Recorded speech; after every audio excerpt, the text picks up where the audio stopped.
Well, welcome to Tuesday night Bible study. Here we are once again. It seems like we just did this. We had our Shabbat service the other night. It was a very good service.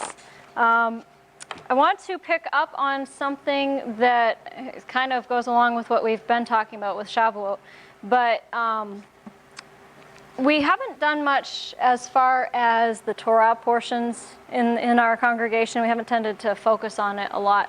But I've started reading the Torah portions. Like what they have certain portions of the Torah that you read every week, and they correspond.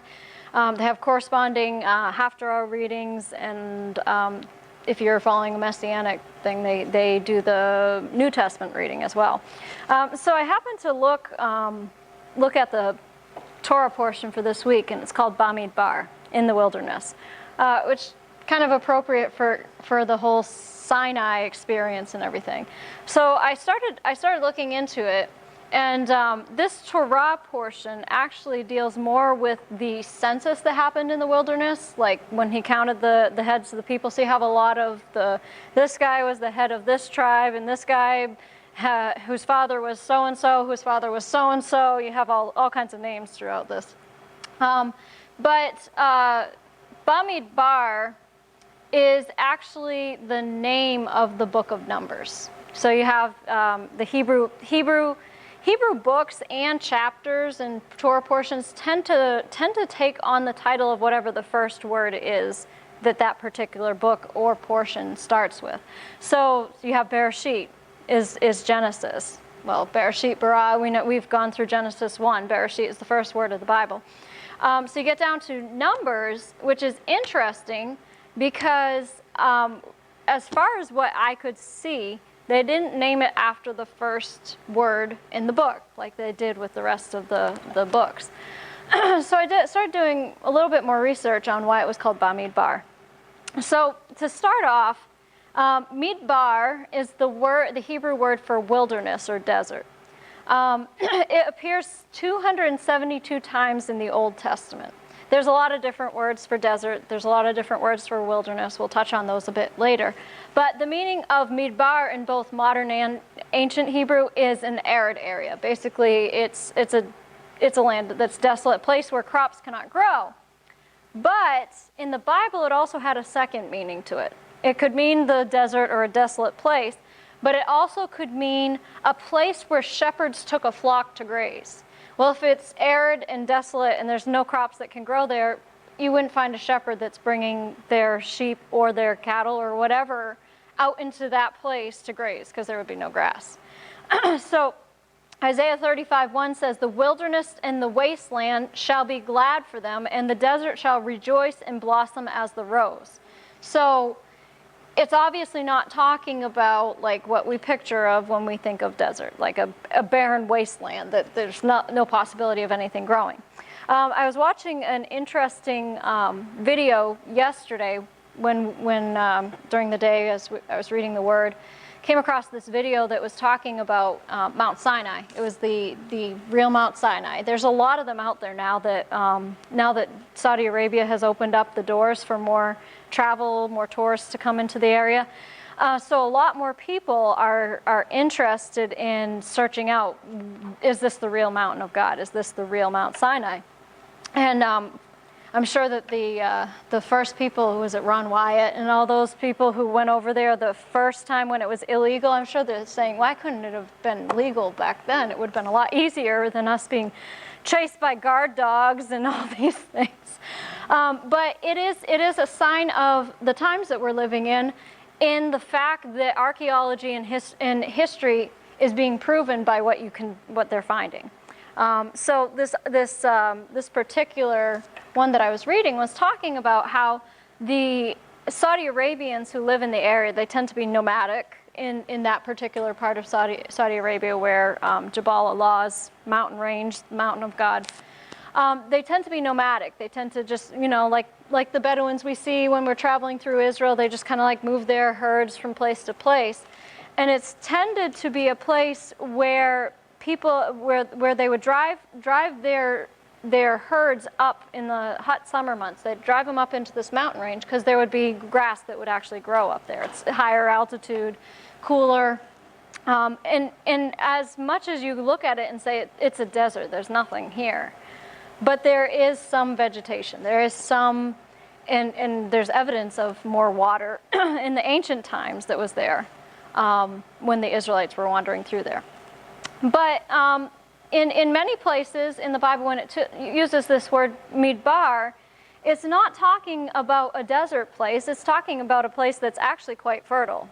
It's just a place where there's not a city of habitation. There's not a lot of human imprint or human marks on that area. So what we need to do is kind of look at the root of this word, Midbar. The nature of the biblical word Midbar is mostly translated wilderness. In Exodus 3:1, it says that Moses, tending the flock of his father-in-law Jethro, the priest of Midian, drove the flock into the Midbar and came to Horeb, the mountain of God. So again, here's Moses. He's a shepherd. He's driving his flock into that range, which was very common for the shepherds to do. The land's not entirely barren, but it's not settled. There was not the closest. This video that I was watching, was talking about how the closest city is called Al-Bad, and very interesting, the Saudi Arabian tribe that's in that area, that inhabit that area, they have a long-standing tradition that this is the city of Jethro. That's what they have called it through their years. And in their language, they say it's called Midian, which is Midian. So they're starting to find more clues that point to the fact that this is indeed the area where Moses and Jethro and all them would have been. I found the caves that they link to Jethro being a priest of Midian, or at least a well-known man in Midian. These are the caves of Jethro that they call. And it would have been about, I think they say it's about 15 miles to the west of the mountain of God, of Horeb. So this is where Moses spent a lot of time. He flees Egypt. He leaves because he's being pursued by Pharaoh from killing the Egyptian. So he goes out to here, and he's tending the flock in the wilderness for 40 years. Again, we talked about that the other night, how many times the number 40 comes up in the Bible. But the fact that the Sinai Midbar, it talks about the Midbar in relation to Sinai, the fact that it sustained the Israelites for 40 years also fits this definition. It's uninhabited, but it can support nomadic people. Obviously, they had help from above in that aspect. But when you look at the root word for Midbar, it's very interesting because you spell the word Midbar Mem Dalet Vav Resh, but the root word is the word Davar, which is very interesting. We've touched on that here. The word Davar means words, or speech, or utterance. You have the word diber, which is spoke. Davar is spoken word, and diber is commandment. So you have all these wrapped up within the word midbar. It's the root. So then you start looking at it and say, what does speaking have to do with a wilderness? Like what? There doesn't seem to, at first glance, to be a connection between that. But when you look at the original meaning of davar, it didn't mean to speak. It meant to lead. So when you take that translation of it, then it makes it very, you can see the relation. Because what does a shepherd do with his sheep? He leads them. He leads them to green pastures. He leads them to a better place. So there is a relation between the davar of Yahweh and the Midbar, the desert. Where did he call the people to go to so that he could give them the Torah? He called them into the Midbar. He called them into this place that, a lot of people think was desolate and uninhabited. It was uninhabited, but that's where he called them to come.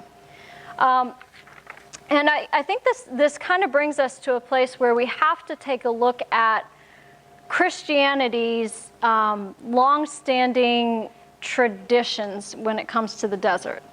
I mean, how many of us throughout our Christian walk have heard one preacher or another say, I'm in a desert place in my life. I'm far from the Lord, and there's nothing, it's barren. It doesn't say, I just can't seem to get anywhere. They speak of it as their wilderness or desert place. But actually, that's not at all accurate of what a biblical desert place was, or a wilderness experience. And so I'm having a wilderness experience. Well, throughout the Bible, every time you see somebody in the wilderness, they're closer to God, not further away from God.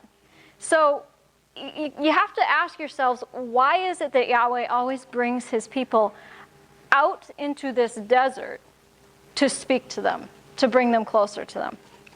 Let's turn over to Hosea for a moment. Hosea chapter 2.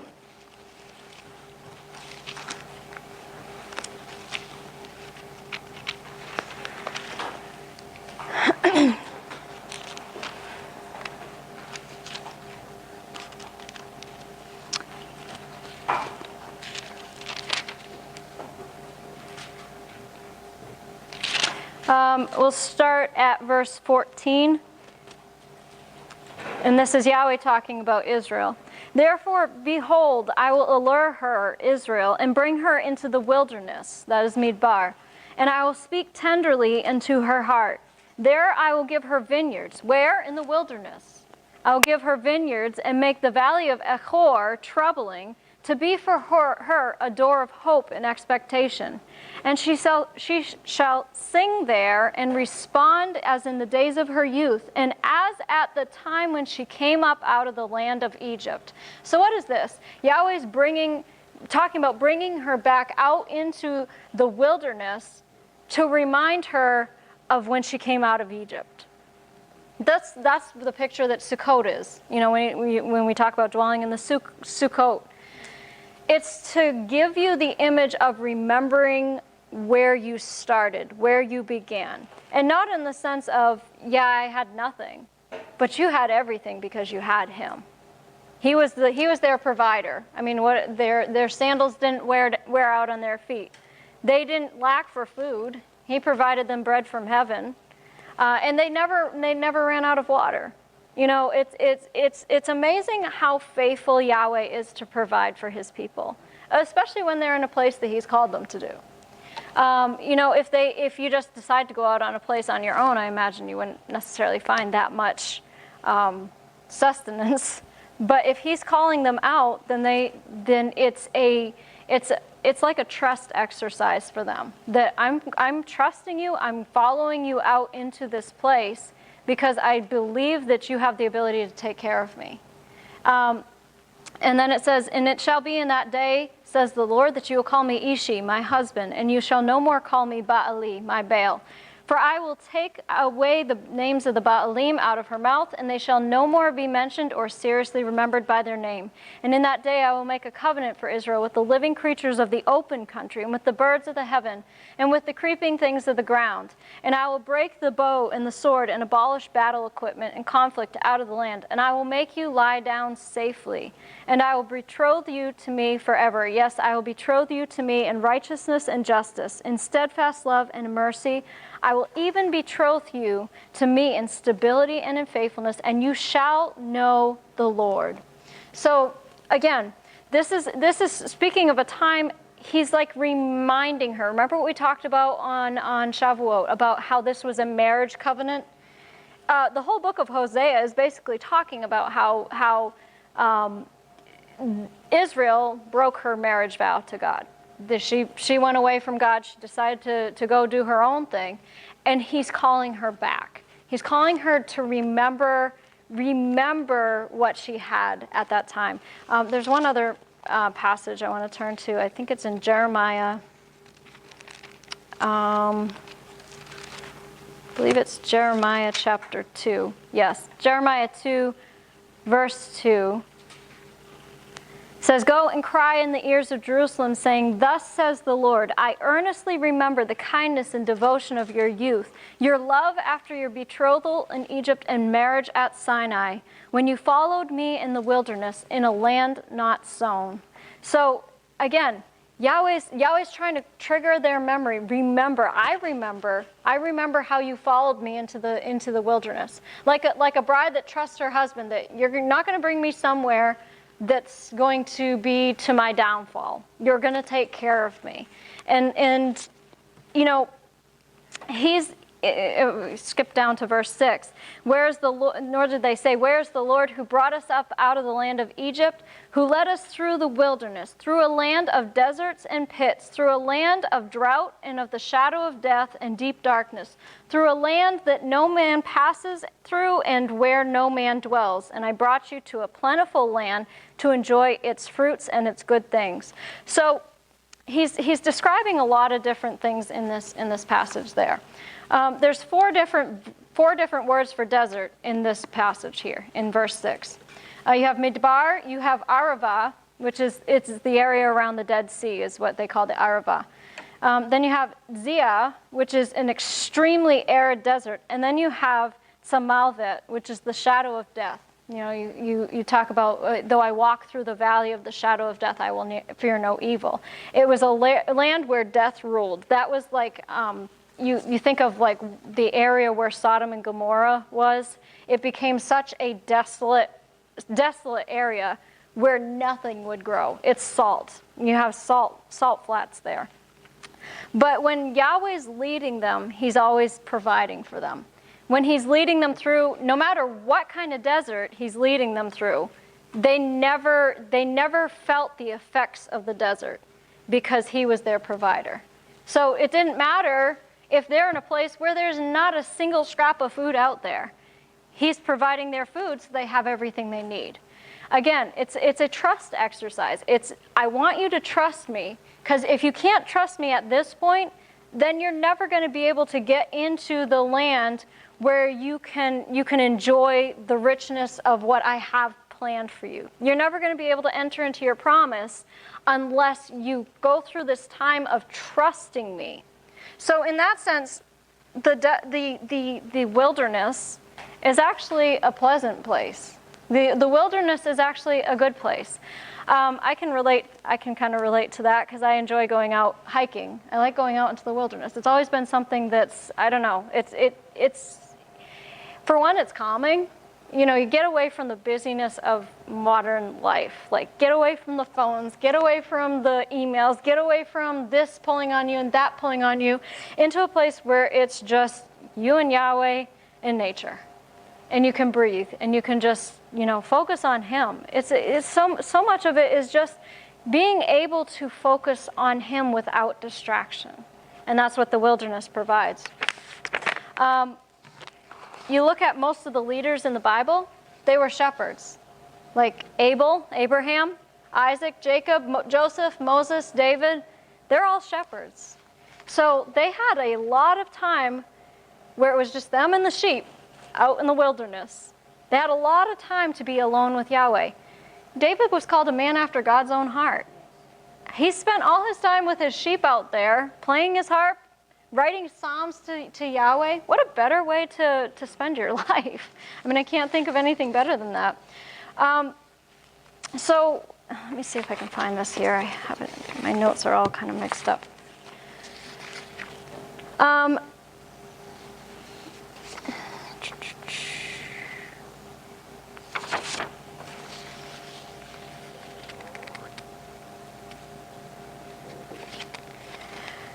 Yes, so when you look in the New Testament, the word that's translated as wilderness in the New Testament is eremos, an isolated place. The wilderness figures a critical junctions in the life of Yeshua. Think of that. He went out into the wilderness to be tempted by the devil for 40 days. But he was led by what into the wilderness? He was led by the Spirit, Holy Spirit. And how does the Holy Spirit lead us? He speaks to us. There's the relation between the Davar and the Midbar. He's speaking to you in the wilderness. So in Mark 1, 35, it says that a great while before day, Yeshua rose and went out to a lonely place, and there he prayed. He made quite a habit of doing that. If you just read through the Gospels, you see how many times he went alone by himself, went up onto a mountain to pray. He was withdrawing so that he could just hear his Father's voice. While there's certainly others in the Old Testament, you have Noah, you have Jacob, the Israelites in the wilderness of Horeb and Sinai, you have Elijah. Think of Elijah when he's running from Jezebel and all that. He runs out into the wilderness. Interestingly enough, he runs to Horeb. There's actually a cave on Mount Horeb, on the real Mount Sinai, that they call the Cave of Elijah. That's where he went. Interesting. It's always going back to a place, like we said the other night, where there's a fulfillment that's taking place. It's like bringing you back to this place where something significant happened, so that I can remind you to trust me. Remind you of what I did for you then, and remind you that I'm still Yahweh now. That's what he's always trying to remind us. No matter what you're facing in your life, the one who took care of you back then will still take care of you today. You have Jonah. He went out into the wilderness fleeing from Yahweh's call to Nineveh, so that wasn't necessarily a good thing for him to do. Amos was a shepherd also, a prophet. So when you start reading about, even in the New Testament, about how many leaders spent a lot of time in the wilderness, and it was a time of preparation for them to be born into a ministry. You have Yeshua in the wilderness right before he was baptized and came out in the power of the Spirit. You have John the Baptist. He lived out in the wilderness of Judea. That's where he was the voice crying in the wilderness. Interesting. It doesn't say there will be a voice crying in the cities. It's the voice crying in the wilderness. And it's the voice crying in the wilderness so that it's undiluted and there's no conflict with other voices. You have to choose to go out to that place to be able to hear the voice. So, which is kind of how he speaks. You know, Yeshua said that so many times that he would speak to them in a parable, and he'd say, to you is given to understand what I'm saying, but to them it's not given. They don't have the ears to hear. Why? Because they hadn't trained themselves to hear his voice in the quiet time, so you're not going to be able to hear him in the busy time. You have Paul, which is interesting with Paul. He spent a lot of time in the desert of Arabia.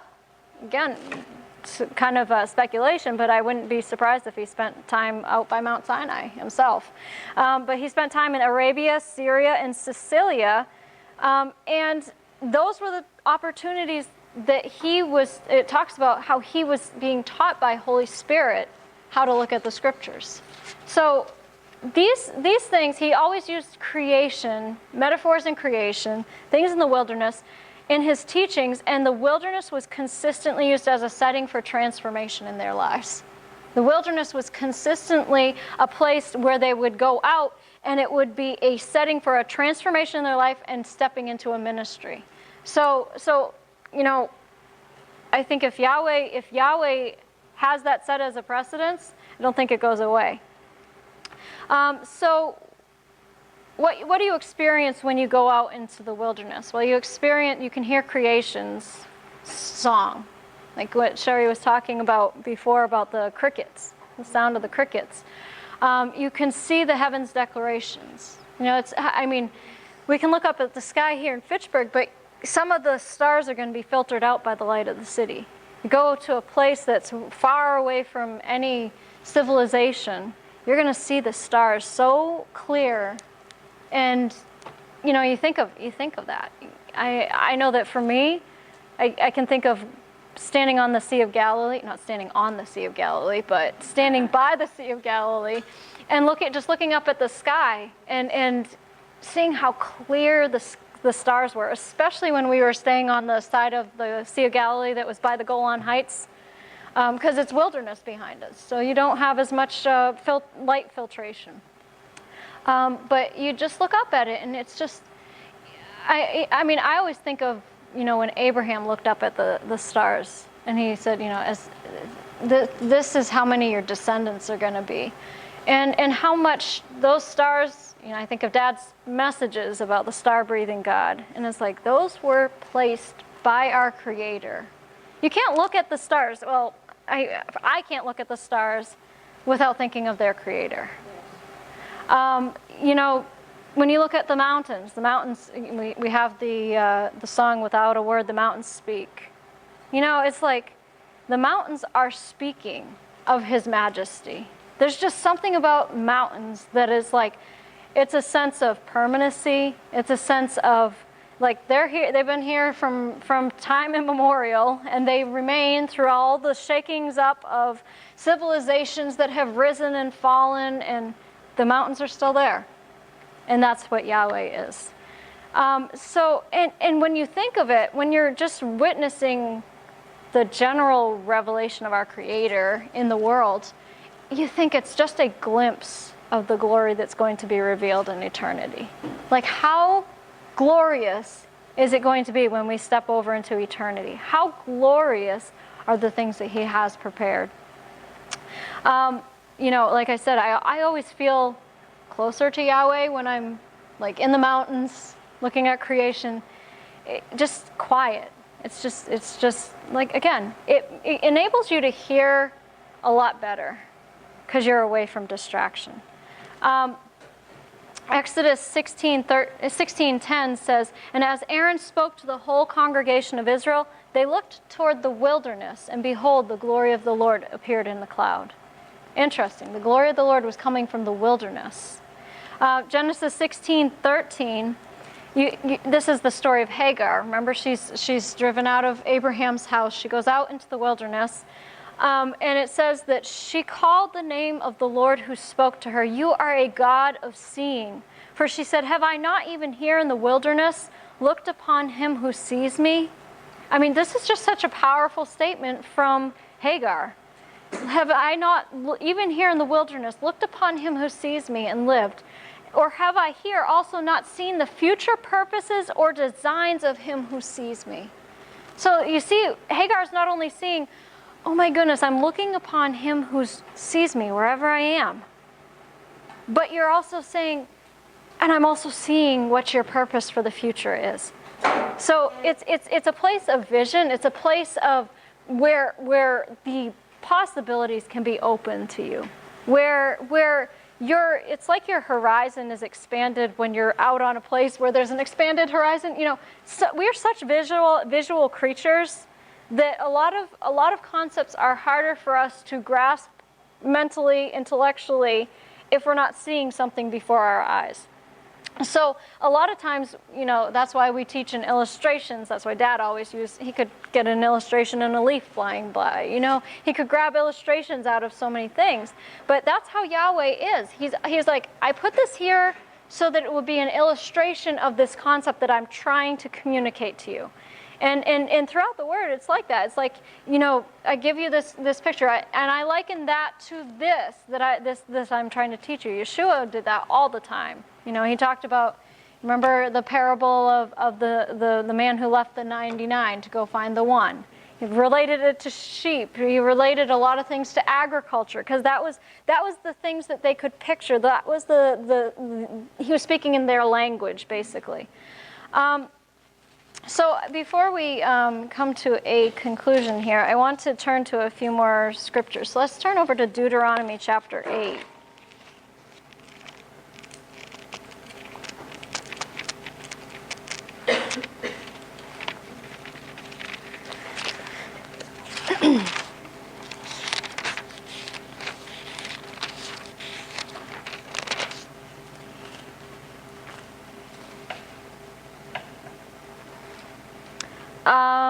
We'll start at verse 7.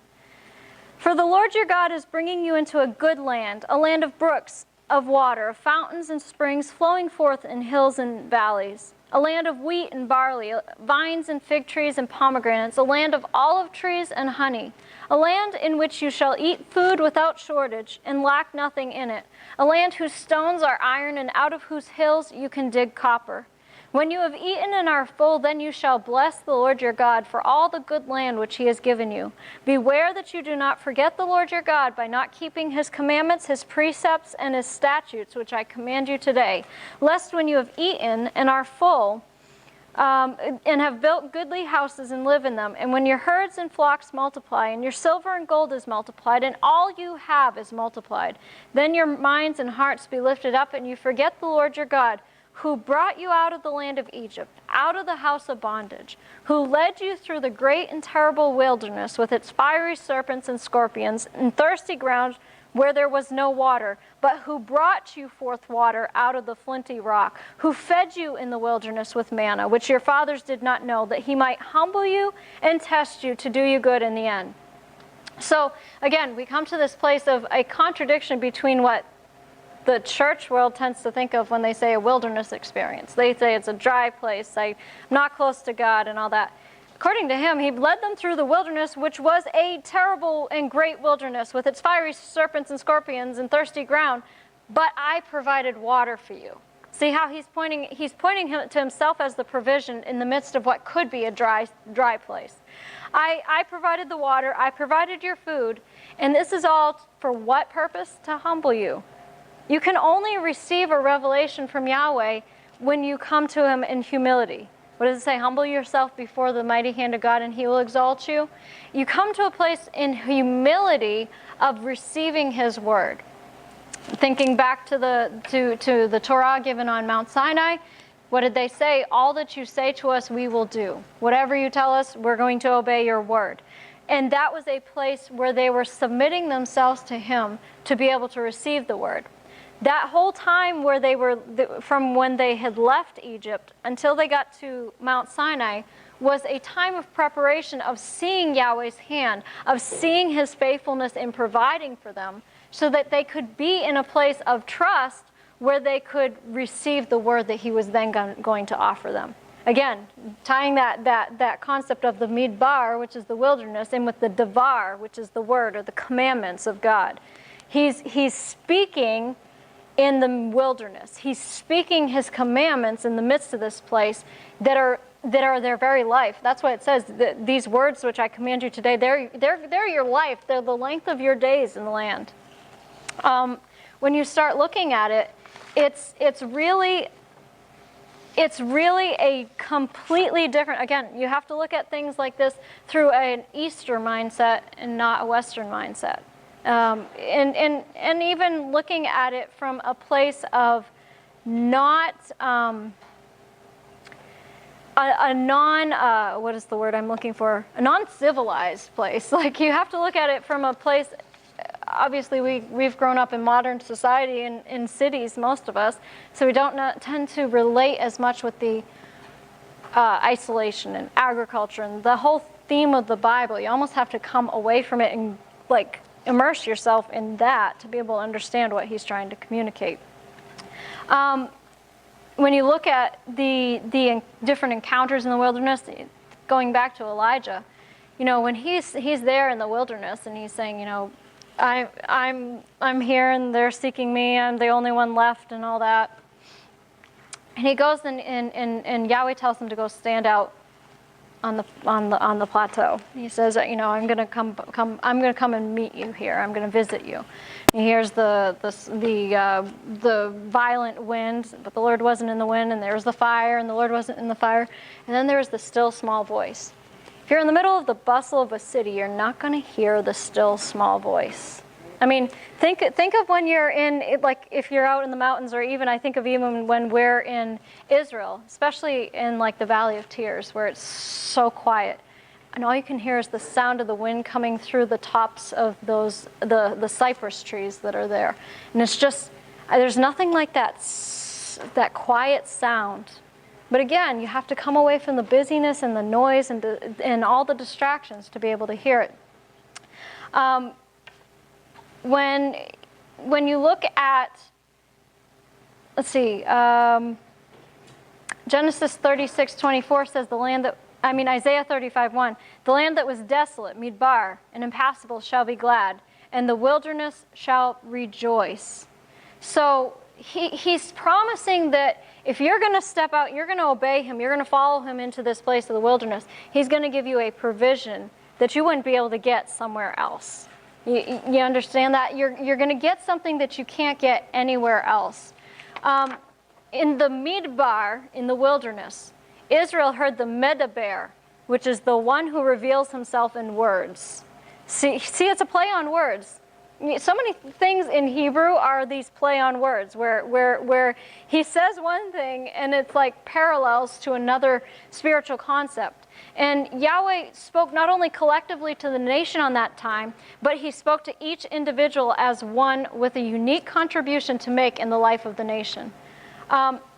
When he spoke to them by the Spirit. We tie into Pentecost when we're talking about the Spirit coming. And they heard a sound of a wind, and they were filled with the Spirit. So the Ruach is the Spirit. And what does he say? These words I give to you, their spirit and their life. And when you say that those words, that the words that you speak, that's why we're called speaking spirits. We're made in the image of God. We're the only creation who has that ability to release our breath and speak. And and you are releasing your breath. You can't speak without releasing your breath from your mouth. So there's a spirit that's backing up your words. And when you're looking at that, this is what he's trying to communicate all throughout these wilderness places. He's speaking by his Spirit. That's why the Spirit led Yeshua out into the wilderness. He's speaking by his Spirit in this place. Again, this relation between the word Midbar and Devar. Midbar is the wilderness, Devar is the word. Like I said, I thought that was a very interesting concept that you wouldn't necessarily understand. Like I said, the whole Torah portion that's talking about the Bamidbar, the one for this week, wasn't even talking about the wilderness per se, but it was talking about what he did in the wilderness, what he commanded them to do in the wilderness, taking the census and all that. And really the entire book is talking about what happened in the wilderness, what he gave them in the Word. So the Midbar is the place where the Spirit breathes the Word into existence. That's the best way to look at it. The Midbar is the place where the Spirit breathes the Word into existence. That's what happened on Mount Sinai. He breathed the Word into existence. It is in the wilderness, the Midbar, that they heard the Devar, the Word. So, and that can be the same for us. So let's turn to a couple more passages. Let's look at Isaiah 32.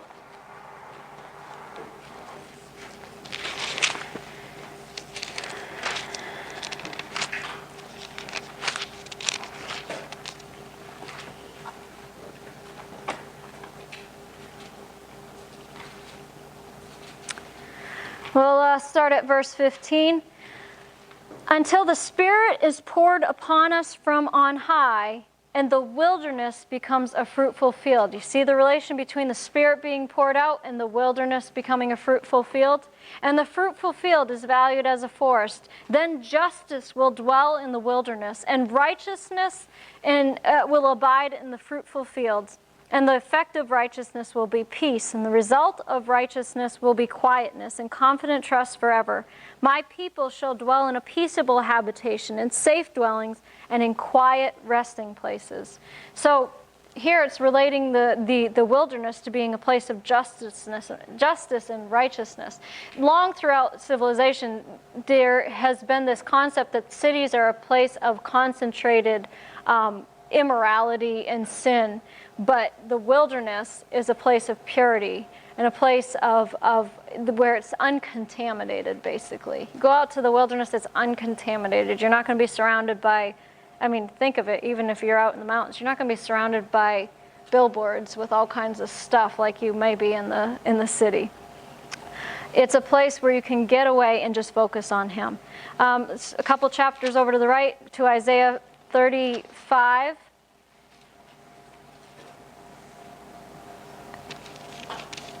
And we had already read verse 1, skip down to verse 6. Then shall the lame man leap like a hart, and the tongue of the dumb shall sing for joy. Goes back to the whole theme of joy that we were talking about on Shavuot. For waters shall break forth in the wilderness and streams in the desert. So when His Spirit's coming, it's a place where what may have looked like it was a place that nobody would want to be. It's a desolate place. He's pouring out his Spirit, and it's causing the wilderness to blossom like a rose, it says, but it also is causing streams to run forth. Streams of living water, life-giving water. Let's turn over to chapter 43 of Isaiah.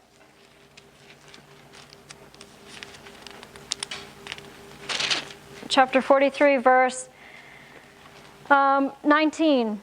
Behold, I am doing a new thing. Now it springs forth. Do you not perceive and know it? And will you not give heed to it? I will even make a way in the wilderness and rivers in the desert. So again, the promise, he uses this imagery of the wilderness so many times when he's speaking to people. Isaiah 44, just one chapter over, verse 3. I will pour water upon him who is thirsty and floods upon the dry ground.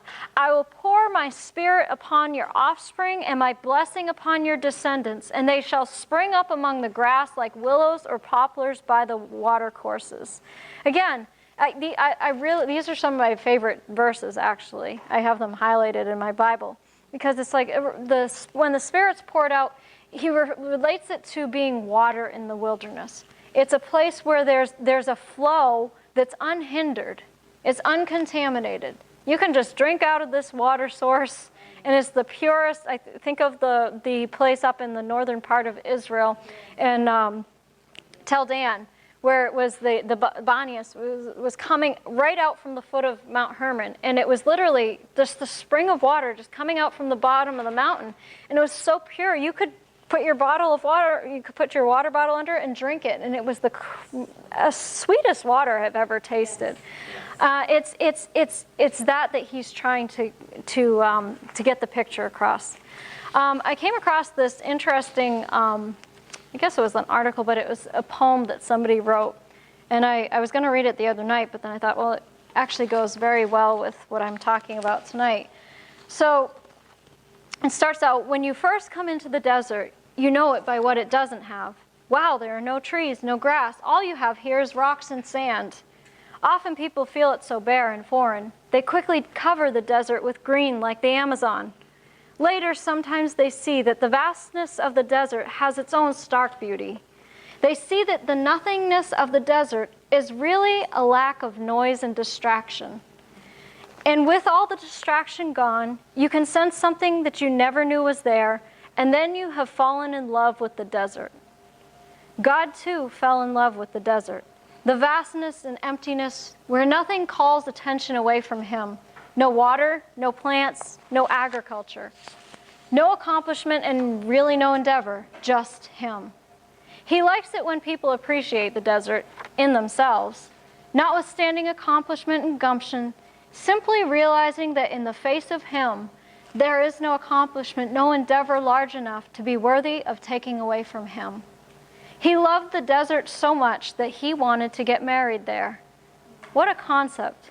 He loved the desert so much that he wanted to get married there. That's what this covenant on Mount Sinai was for. I want to get married to my people in the desert. And he wanted his maiden to have that desert quality, that you followed after me into the desert, a land where nothing grows. So the Jewish people got married in the desert of Sinai and have a 600,000 letter document to prove it. And this document they cherish. We got this at Sinai, they say, because they treasure where they got it too.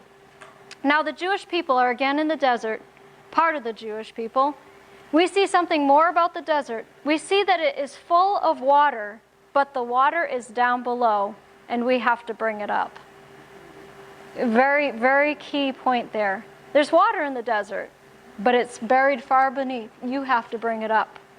You have to bring it up. The desert, too, now has room for even our accomplishment, and it still is vast and beautiful with a stark and awesome beauty. So I don't know why that poem it captivated me when I read it. The whole concept is that Yahweh's trying to get us to a place where we just want to be with him, where nothing else matters, where wherever he calls us to go, Yahweh, that's where I want to go. That's where my heart is. And a lot of times it requires us to step away from everything that's in the natural aspect of life. They had to leave. I mean, think of the people who went out into the wilderness. Like, think of Moses, or think of these different people who left the city behind. They had to leave their life behind to go out into the desert. Moses, for 40 years, went out and wandered in the desert, and then another 40 later on. But when you look at it, they were leaving something behind that could give them no value to pursue something that could give them all the value for eternity. They were leaving behind something that was temporal, of this earth realm. Like I said, civilizations rise and fall. There's no permanency to it. But when you're going out into a place that Yahweh's all that's around you, and you're literally like immersing yourself in Him, then you're set up to be at the best place of your life. You're set up to be at the place where you're hearing very clearly His voice, where you're hearing every word that He has for you. You're hearing it because you're away from all the distraction. You're away from all the noise, and you're hearing that still small voice. And is it that we go and we just live out in the wilderness and we become monks that live away from society forever? No. It's so that we can take that, and now because we're full of the richness of Him, because we've had the Spirit breathe into us His breath, breathe into us the words that He has to speak, then we can come back into this place, and now we can be the ones who are breathing it into other people's lives. Because it's always, as much as I have, I give to you. What I have, we can't give what we don't have. We're meant to be rivers, not cisterns. You know, we don't go out there and, we thank you, Lord, I've had this great experience, and I'm so refreshed, and I'm so full of you, and then you do nothing with it, because that water will stagnate. That's not what it was supposed to be. It's supposed to be rivers of living water that were flowing out to bless people, and then bring them to the place where they too can have that relationship with Yahweh. So that's all taken from the Torah, just the name of the Torah portion for this week. I didn't even really get much into the actual portion, but the Haftarah reading was Hosea 2, where it talks about how He's alluring them into the wilderness to speak to them and bring them back to their covenant, bring them back to, like it said, remember your first love, remember the heights from which you've fallen, and remember your first love. Come back to that place, and that place you'll find a fulfillment that you didn't experience before. Amen? Well, thank you for those of you who joined us tonight. We're glad that you took the time to join us. We'll see you on Sabbath, on Saturday at 11 o'clock. Until then, you have a blessed week.